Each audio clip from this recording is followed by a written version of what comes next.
High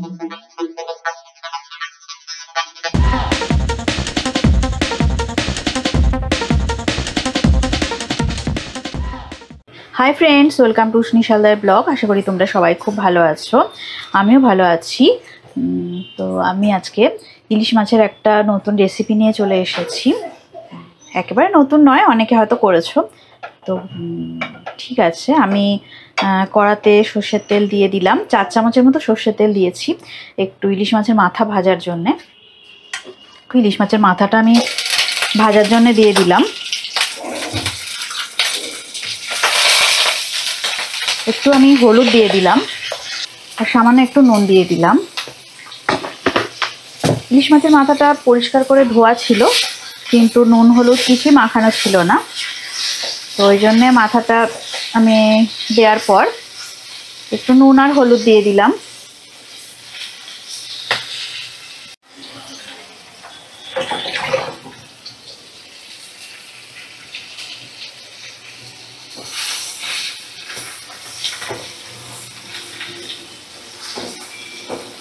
মাথাটা ভালো করে ভাজা ভাজা করে নেব, মিডিয়াম ফ্লেমে রেখে ইলিশ মাছের মাথাটা ভাজা করে নেব।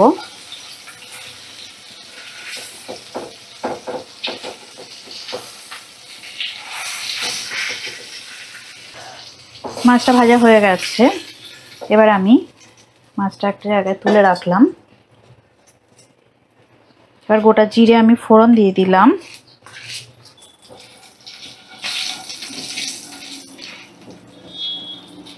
ইলিশ মাছের মাথা দিয়ে লাউ অনেকেই রান্না করেছো, কিন্তু আমি যেভাবে রান্না করি আমি সেরকমভাবেই এই রান্নাটা তোমাদের সাথে শেয়ার করছি।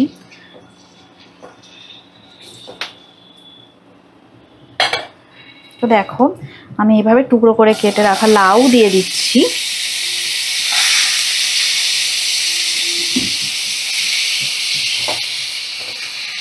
আমি একটা ছোট সাইজের লাউ নিয়েছিলাম আর এইভাবে স্লাইস করে কেটে রেখে দিয়েছিলাম।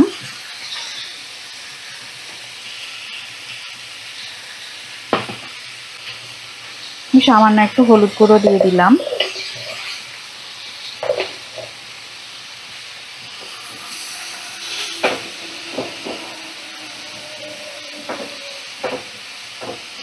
এবার মিডিয়াম ফ্লেমে রেখে আমি এটা একটু ঢাকা দিয়ে দেব। ঢাকাটা তুলে নিয়ে আমি 5 মিনিট পরে দুটো কাঁচা লঙ্কা দিয়ে দিলাম। হালকা একটু নাড়াচাড়া করে দিয়ে আমি এর মধ্যে একটু সামান্য নুন দিয়ে দেব। গরম ভাতে এটা দারুণ লাগে। রেসিপিটা কেউ যদি করে না থাকো তো একবার ট্রাই করে দেখতে পারো। ভেজে রাখা ইলিশ মাছের মাথাটা আমি দিয়ে দেব, কারণ এটা একটু সেদ্ধ হওয়ার দরকার আছে, এর সাথে ফ্লেভারটা ভালো আসবে, তাহলে লাউয়ের তরকারির ফ্লেভারটা ভালো আসবে।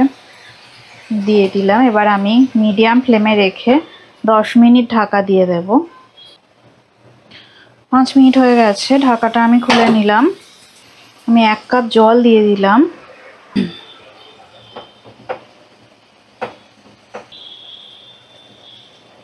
আবারও আমি ঢাকা দিয়ে রেখে দিলাম লো ফ্লেমে 5 মিনিটের জন্য। 10 মিনিট হয়ে গেছে, আমি ঢাকাটা খুলে নিলাম।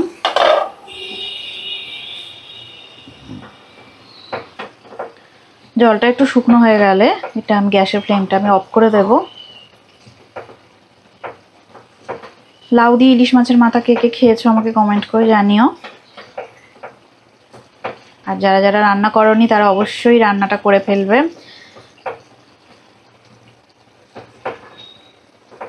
গরম ভাতে দারুণ জমে যাবে।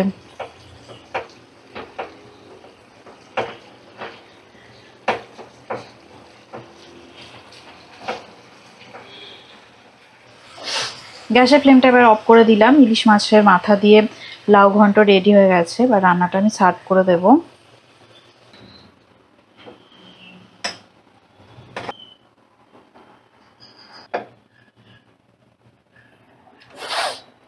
ইলিশ মাছের মাথা দিয়ে লাউ ঘন্ট আমার একেবারে রেডি হয়ে গেছে।